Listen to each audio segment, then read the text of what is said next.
partita alla squadra di casa. Battuto adesso lo spiovente e conclusione di testa che però è fuori dalla porta difesa da Pitruzzella.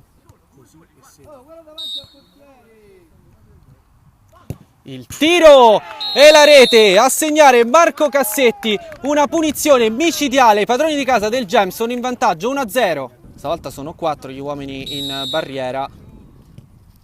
Provano lo schema, deviazione decisiva, ancora tiro respinto, rischia il Real Granella.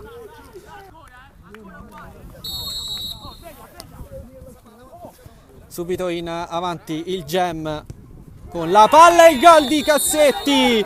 Doppietta per Marco Cassetti e Gem che trova sull'azione dopo il gol della Real Granella di nuovo il vantaggio con un tiro da lontano.